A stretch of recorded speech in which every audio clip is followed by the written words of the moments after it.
హల్లెలూయా. దేవునికి స్తోత్రములు. దేవుని పిల్లలైన మీ అందరికీ నా హృదయపూర్వక 2 వందనాలు.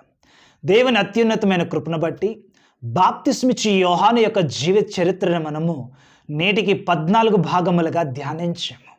ఆహా, దేవుడు ఎంత దయామయుడు, ఎంత ఆశ్చర్యకరుడు. అనుకోని విధముగా సాధారణమైన మమ్ములను, ఎన్నిక లేని మమ్ములను తన కృపచాటును మరుగుపరచి మా ద్వారా ఈలాగున తన దూతను గురించిన, తనకు ముందుగా మార్గము సిద్ధము చేయడానికి ఏర్పరచిన ఒక దూతను గురించి ధ్యానము చేయటానికి ఇట్టి కృపను అనుగ్రహించిన దేవుడు సదా స్తోత్రార్హుడు. ఈ బాప్తిస్మిచ్చి యోహానును గురించి క్లుప్తముగా మనం ఒకసారి చూస్తే, ఇతను గురించి ఒక్క మాటలో చెప్పండి బ్రదర్ అని ఒకవేళ మీరు అడిగితే, మనం ఒక్క మాటలో ఈ వ్యక్తి గురించి చూడాలి అంటే, లేచి పడి లేచిన కెరటం ఇతను. అర్థమవుతుందా? లేచి పడి ఉవ్వెత్తున లేచిన కెరటం ఇతను. గమనించండి, బాల్యం నుండి ఇతను పుట్టక మునుపు నుండే ఇతని పరిస్థితి ఎలా ఉంది అని అంటే, గర్భములో నుంచే అతను పరిశుద్ధాత్మతో నింపబడతాడు. అతడు ప్రభు దృష్టికి గొప్పవాడిగా ఉంటాడు. అనేకులను, ఇశ్రాయేలీలను దేవుని వైపు తిప్పుతాడు. కుటుంబాలలో తండ్రులను, పిల్లల మనస్సులను ఏకం చేస్తాడు అని 7 వివిధ వాగ్దానాలను మొట్టమొదటిగా పొందుకున్నాడు. మరి గర్భములో నుంచే నిజంగా పరిశుద్ధాత్మను ఆనందించాడా అంటే, చూడండి, ఎలిజబెత్ బంధువురాలైన మరియా ఆ దగ్గరికి వెళ్ళినప్పుడు గర్భంలోనున్న శిశువు సంతోషంతో గంతులు వేసాడట. ఎందుకు ఆ మాట ప్రత్యేకంగా రాయించాడంటే, దేవుడు రాయించి ఏ మాట వ్యర్థంగా పోదు. గర్భంలో నుండే పరిశుద్ధాత్మను అనుభవిస్తాడు అన్న సూచనకు దేవుడు ఆ మాట స్పష్టంగా రాయించాడు. అట్లాగే నీ జీవితంలో కూడా దేవుడు ఏదైనా వాగ్దానం ఇస్తే అది వ్యర్థంగా పోదన్న విషయాన్ని గుర్తుపెట్టుకో. ఆ వాగ్దానాన్ని తండ్రి అయిన జకరియా నమ్మలేదు. నమ్మనప్పుడు కొంచెం తాత్కాలిక శిక్షను అనుభవించాడు. అన్నట్టుగానే మగవాడైపోయాడు. కాలం ముగిసిన తర్వాత తన భార్య అయిన ఎలిజబెత్ గర్భం ధరించి యోహాను కన్నప్పుడు ఇరువురు ఆశ్చర్యకర రీతిలో యోహాన్ అనే పేరును పెట్టి సంభ్రమాశ్చర్యకు గురి చేశారు చుట్టుపక్కల ఉన్న ప్రజల్ని. అయితే ఇక్కడ విషయం ఏంటంటే, లేక పుట్టాడు ముసలి వయస్సులో. విచిత్రం ఏంటంటే, వాళ్ళ దగ్గర పెరగలేదు యోహాను. అబ్రహాముకి పుట్టాడు లేక ఇస్సాకు, కానీ అబ్రహాము దగ్గరే పెరిగాడు. సో అబ్రహాము సంతోషంగానే ఉన్నాడు. కానీ ఈ యోహాను గురించి చూస్తే మనం నేర్చుకున్న భాగముల్లో అతడు అరణ్యములో ఎదిగాడని మనం చూసాము. చూడండి, తల్లిదండ్రుల పరిస్థితి ఎంత వేదనగా ఉంటుందో. లేక పుట్టాడు. మా కన్నులతో మేం చూసుకుంటూ మా శేష జీవితం గడపాలని వరకు ఉండదా? కానీ దేవుని కొరకు పుట్టినవాడండి, దేవుని మహిమ కొరకు పుట్టినవాడండి. తల్లిదండ్రులు ముసలివారయ్యేంత వరకు దేవుని విడిచిపెట్టలేదు. తర్వాత తమకు పుట్టిన లేక పుట్టిన బిడ్డను దేవుని కొరకు అప్పగించడానికి వారు వెనుకంచి వేయలేదు. వదిలేశారు యోహాన్ని. నాన్న, నువ్వు మా సంతోషం కోసం పుట్టలేదురా, దేవునికి మార్గం సిద్ధపరచడానికి పుట్టేవు నువ్వు. కనుక మా దగ్గర పెరిగి మాతో ఉండి మమ్మల్ని సంతోషపెట్టడం కాదు. దేవుడు నేను ఎక్కడ నిలబెడితే అక్కడికి వెళ్ళిపో. దేవుడు అరణ్యంలో ఉంచుతాడా? అరణ్యంలోనే ఉండు. దేవుడు ఒంటరిగా ఉంచుతాడా? ఒంటరిగానే ఉండు. దేవుడు అనేక మూలపాఠాలు నీకు నేర్పిస్తాడా? నేర్చుకో. మేం కాదు నాన్న నీకు ముఖ్యం, దేవుడు నీకు ముఖ్యం. అక్కడి నుంచి యోహాను లోకములో అన్ని బంధాలను పక్కన పెట్టి దేవునిపైన ఆనుకోవటం నేర్చుకున్నాడు. ప్రతి మనిషి కన్నా దేవునికి విలువివ్వటం నేర్చుకున్నాడు. పరిచర్యను ప్రారంభించాడు. ఎవరికి తగ్గట్టుగా వారికి నీతి బోధలు చేస్తూ అందరినీ మార్చుకుంటూ వచ్చాడు. జనులను, సుంకరులను, సైనికులను. యేసు ప్రభు వారిని ఎంతగానో హెచ్చించాడు. తనకు తాను స్నేహితునిగా తగ్గించుకున్నాడు. ఆయన చెప్పుల వారును కూడా విప్పడానికి నేను యోగ్యుడను కానీ ఒప్పుకున్నాడు. నా వెనక వచ్చుచున్నవాడు నాకంటే శక్తిమంతుడు అన్నాడు. బహుశా తోటి సేవకుని ఇంతగా గనపరిచే అలాంటి స్వభావము ఈ కడవరి దినాలలో మన సేవకులకు కూడా దేవుడు అనుగ్రహించాలని నేను నిత్యము ప్రార్థన చేస్తున్నాను. అలా తన సువార్త పరిచర్యను అతడు కొనసాగిస్తూ ఉండగా హేరోదు వంటి జటిలమైన సమస్య తనకు ఎదురైనప్పుడు, ముందే చెప్పాను కదా, తల్లిదండ్రులకు కూడా దూరంగా అరణ్యంలో పెరిగిన వ్యక్తి ఇతడు. దేవుని కంటే మిన్నగా దేనికి విలువివ్వని వ్యక్తి ఇతడు.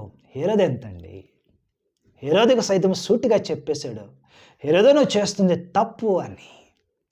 ఆ తప్పుకు ప్రతిఫలము చెరసాలలో వేయబడ్డాడు, కానీ వెనుకంజ వేయలేదు. ధైర్యంగా వెళ్ళాడు, హెచ్చరించాడు. చెరసాలలో కూడా హేరోదుకు నీతి బోధలు చేస్తూనే ఉన్నాడు.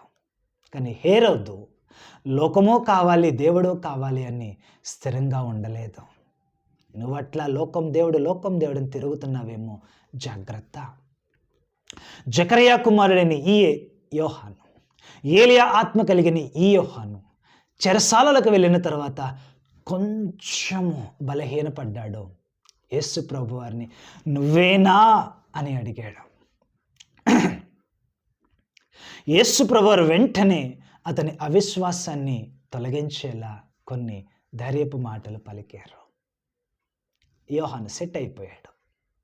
ఈరోజు వాక్యం వింటున్న ప్రియ దేవుని బిడ్డ, దేవుని బిడ్డగానే ఉంటూ ఎక్కడో తెలియకుండానే నీవు కృంగిపోయో, ఇతరత్ర కారణాల వల్ల యేసు ప్రభువుని సందేహిస్తూ వెనక్కి తిరగాలని చూస్తున్నావేమో.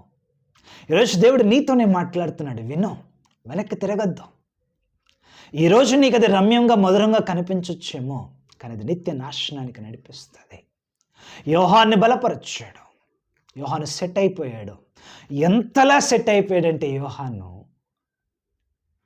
హేరోదు రాజు తన తలను నరకటానికి బంట్రోతును చెరసాలకు పంపిస్తే మౌనంగా ఇచ్చేసాడు. మరి అదే వ్యక్తి కదా యేసు ప్రభువుని సందేహించింది. మారిపోయాడండి, మార్చుకున్నాడు తన జీవితాన్ని. తన బ్రతుకంతా మారు మనసు పొందండి అని ఏదైతే ప్రకటించాడో తన జీవితంలో కూడా యోహాను చూపించాడు. అది మనం ఏం ప్రకటిస్తున్నామో లోకానికి, ఏ దేవుని మాటలు మనం అందిస్తున్నామో లోకానికి, అది మన జీవితంలో కూడా మనం పాటించాలి. యోహాను పాటించాడు, మారు మనస్సు పొందాడు, అవిశ్వాసాన్ని తీసేశాడు, అల్ప విశ్వాసాన్ని తీసాడు. తండ్రి నన్ను క్షమించమని కోరుకున్నాడు, సిద్ధమైపోయాడు. తన తలని సజీవ యాగంగా ఇచ్చేసాడు, తన ప్రాణాల్ని. ఈరోజు వాక్యం వింటున్న సంగమా, ప్రియ దేవుని బిడ్డ, ప్రభు నీతో నాతో మనందరితో మాట్లాడుచున్నాడు. ఈ విధంగా యోహాను దేవుని కొరకు గొప్పగా వాడబడ్డాడు. సందేహించి కింద పడ్డాడు, మరలా తప్పును సరిదిద్దుకుని తన తలనే అర్పించేశాడు. అందుకే యోహాను లేచి పడి తిరిగి లేచిన కెరటం అతను. ఈరోజు నీ జీవితం కూడా అలల్లా ఉందేమో, అధైర్యపడకు. యోహానును తిరిగి లేపిన దేవుడు నిన్ను కూడా ఈ స్థితిలో నుంచి లేపుతాడు. మరణం వరకు నమ్మకముగా ఉండే కృపను తలాంతును నీకు కూడా ఇస్తాడు. అట్టి ఆశ నీలో ఉందా? ప్రభువా, వెనుతిరగకుండా మరణం వరకు నీ కొరకు నమ్మకంగా నేను ఉంటానని నీవు ఆశపడుతున్నావా? ఆశపడుతున్నట్లయితే నాతో కూడా తల వంచి నువ్వు కన్నులు మోస్తే దేవుని దాసునిగా, నీతోటి సహోదరునిగా మనందరి కొరకు ప్రార్థన చేస్తాను. స్తోత్రములు స్తోత్రములు స్తోత్రములు స్తోత్రములు స్తోత్రములు స్తోత్రములు స్తోత్రములు స్తోత్రములు స్తోత్రములు మా ప్రియ పరలోకపు తండ్రి, ఏ యోగ్యత ఏ అర్హత లేని వెరివారమైన మమ్మలను మరుగుపరచుకొని నేటి వరకు సజీవుల లెక్కలో ఉంచి నా ప్రియులు నీ బిడ్డలతో కూడా కలిసి ఇన్ని భాగములుగా నీకు ముందుగా ఏర్పరచబడిన దూత అయిన యోహాను గురించి ధ్యానించే కృపనిచ్చినందుకు నీకే స్తోత్రాలు. విత్తబడిన ఈ వాక్కు నిష్ఫలముగా పోనీయక నామా హృదయాలలో ఫలింపచేయండి. యోహాను వలె ఎందరు తమ తప్పులను సరిదిద్దుకొని ఇక నేను వెనుతిరగను, యేసు కొరకు మరణం వరకు నమ్మకంగా ఉంటానని నిశ్చయించుకున్నారో వారందరి ఆశలను తీర్చండి. నీలో స్థిరముగా ఉంచండి. నీ రాకడ కొరకు సిద్ధపడి ఉండగలుగుటకు సహాయము చేయండి. మా మనవులన్నింటినీ నీకే అప్పగిస్తున్నాను.